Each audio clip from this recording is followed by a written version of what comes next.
You're watching The Breakfast Club. Morning, everybody. It's DJ Envy, Angela Yee, Charlamagne the God. We are The Breakfast Club. We got a special guest in the building. Goes by the name of Gbenga Akinnagbe. Gbenga Akinnagbe. Thank you. There you go. I got the first name right. Gbenga Akinnagbe. Thank you. This is my guardian angel right here. Why is he your guardian angel? Well, the story is that, when I bought my house in Brooklyn, it was really because of Gbenga, like 100%.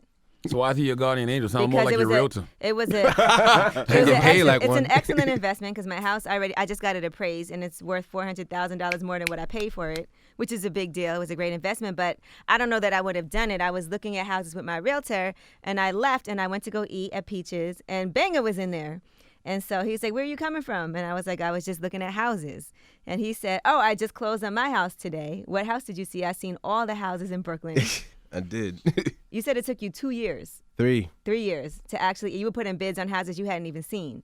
It got crazy. I mean, Brooklyn real estate is ridiculous, absolutely ridiculous. Everyone's shady. The lawyers, the realtors, the homeowners eventually, it's crazy. So he goes to me, "What house did you see?" And you hadn't seen that particular house yet because I saw it before it was on the market. He said, "Call your realtor right now and tell her you want the house." And I was like, "You think Angela, call her right now." So I called her right now. I said, "I want the house." I felt like it was a divine intervention. And she got that house. And I got that house, and it was a blessing. So thank you. No, absolutely. Give me some of that equity. No. But you had a great investment as well. So. No, I've been very, very fortunate as far as that, and just trying to do my best to talk to as many people, people of color, to hold on to their homes and get homes and just build some black wealth. Mm-hmm. And now you're back on HBO. Now I'm back. The Deuces. I want to watch that show. That's a show of Method Man, right? Oh, The Deuce. Yeah. I haven't gotten a chance to watch it. I saw Deuce. when the premiere came on a couple of weeks ago, but I didn't get a chance to watch it yet. And it's the same creators from The Wire. Yeah, that's my Wire fam. Mm-hmm. David Simon, George Pelecanos, Nina Noble. Yeah, it's dope. It's like going back to school, just being back around people you grew up working with, and we've been family since. Right. Yeah, and then like you said, Meth is on there. You about to call him his real name. Clifford Smith. Y'all call him his real name on set? I never do. I always call him Meth. But the white people were like, "Hey, Clifton." Yeah, Cliff. So Cliff. So, but that's Meth. That's my boy. He's mad talented too in everything he does. Larry Gillard. So James Franco. Yeah. James, Maggie. Maggie Gyllenhaal. Yeah, it's a stupid talented cast.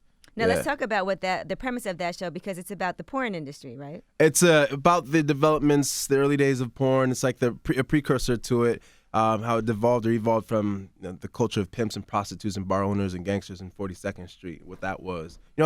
People used to talk about New York when it had its edge and how they miss it and they lament it. Well, this is like that era. Mm-hmm.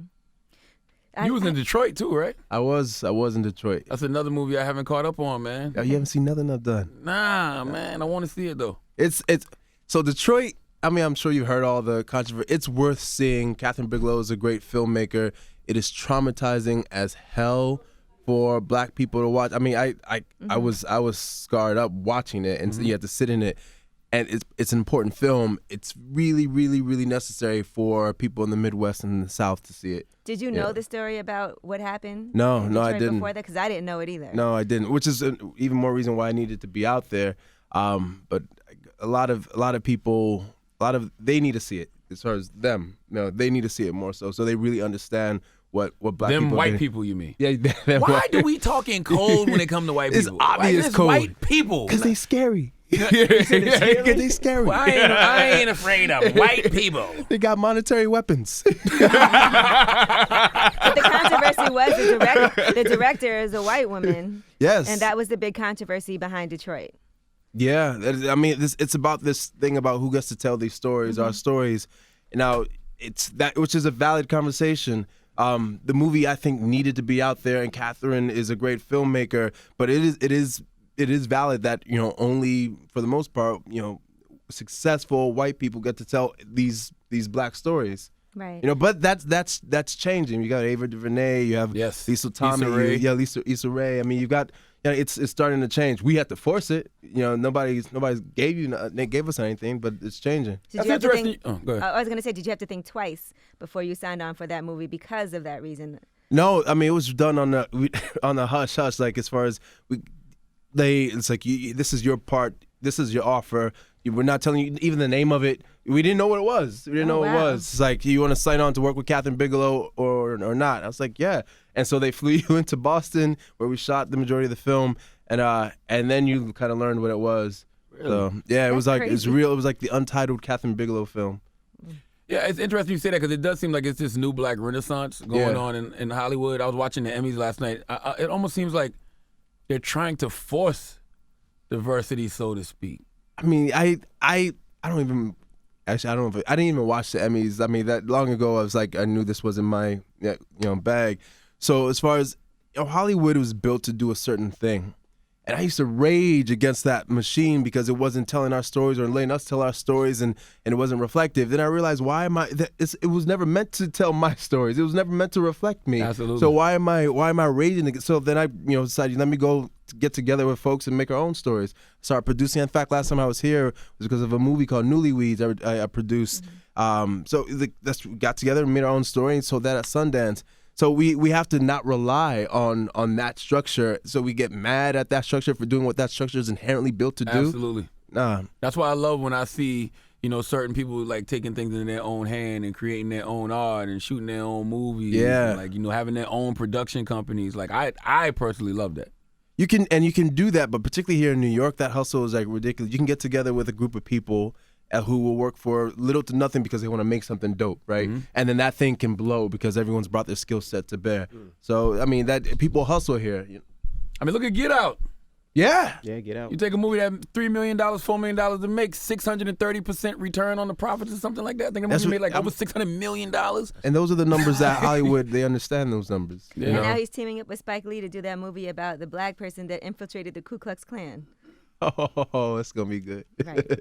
All right, now you also have Liberated People. Yes. And you have on your Trayvon sweatshirt today. So explain that, because I know a portion of the proceeds are going. So I have my clothing line. It's an eco-friendly t-shirt and sweatshirt company. We highlight the liberation dates of nations around the world. Right now we're doing 3 campaigns.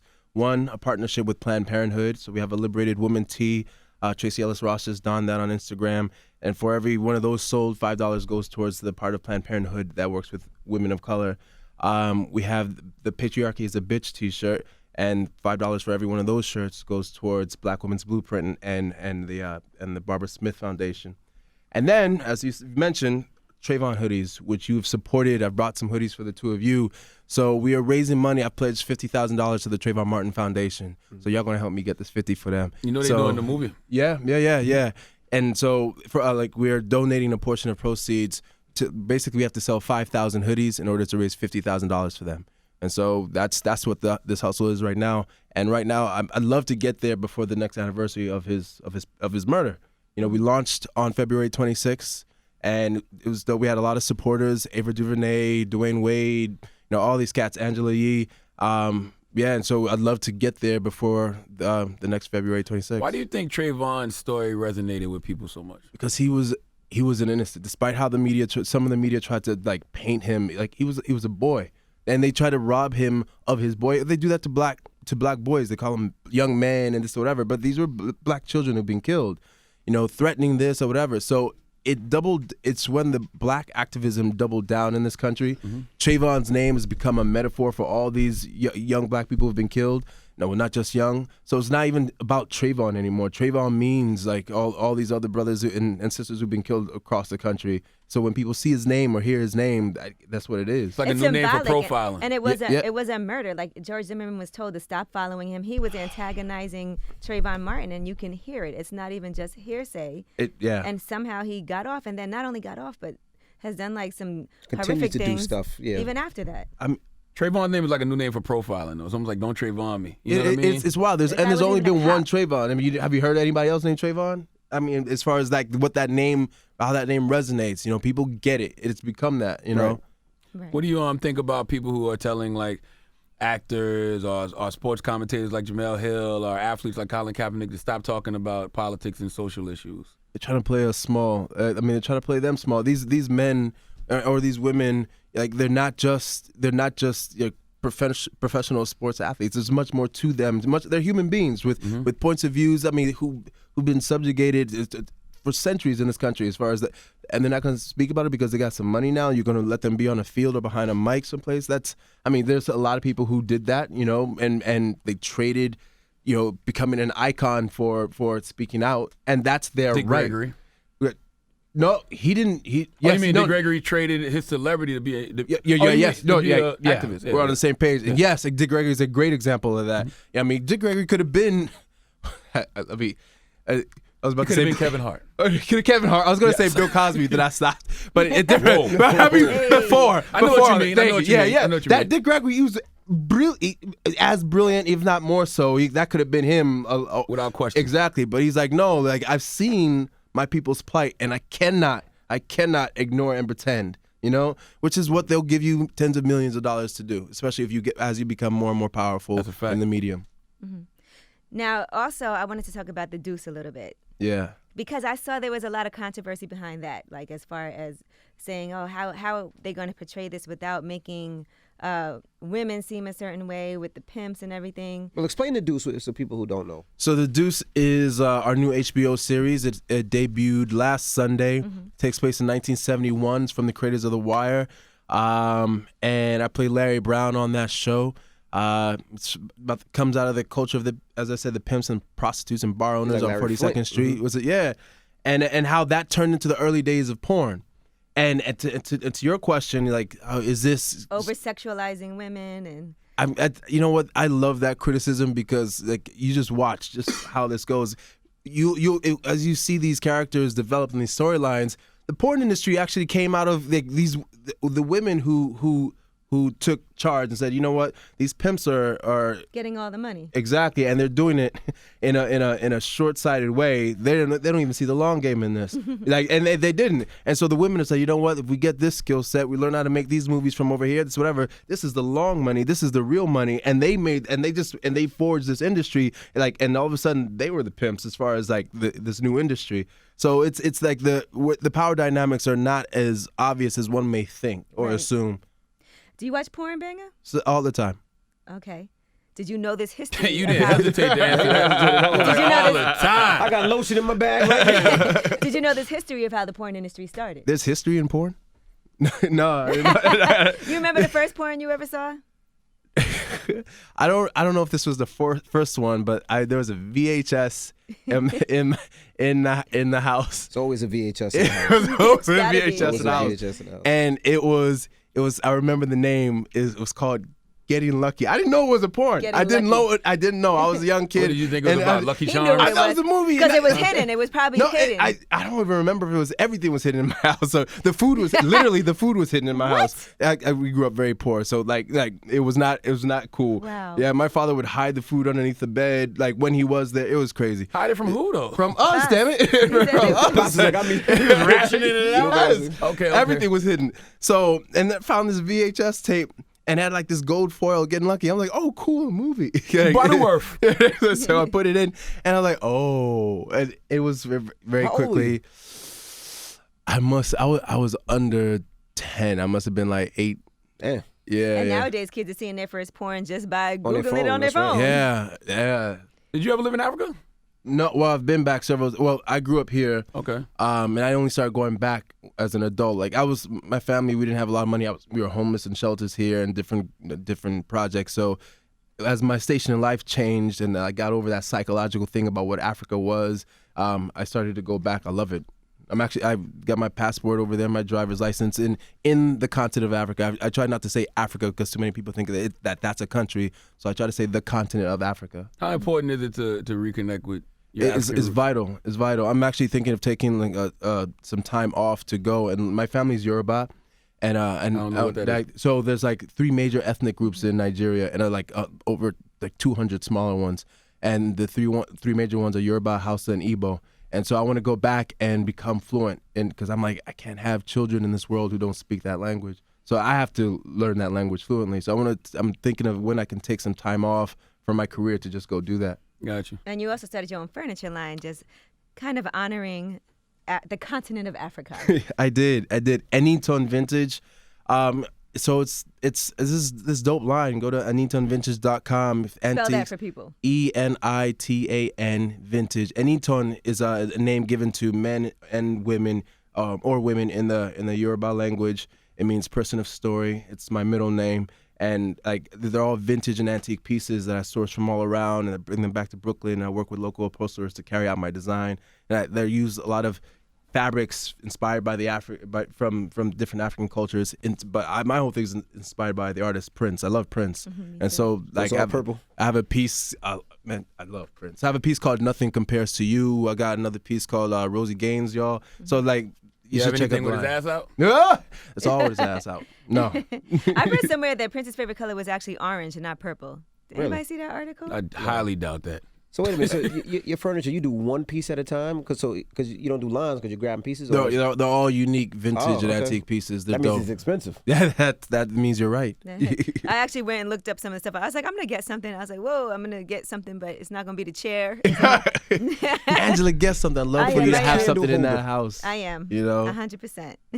I'm going to invest because I know it's going to be worth a lot of money later on down the line. These are all unique. Absolutely. That's smart. Look at you. Get your investment brain on. When's the Deuce come on? The Deuce is Sunday nights on HBO. I need a new show. Yeah, that's Power's right. not on right now. Insecure's on. I needed something to watch. Watch HBO. Watch the Deuce. You know what's good out there. And You watch.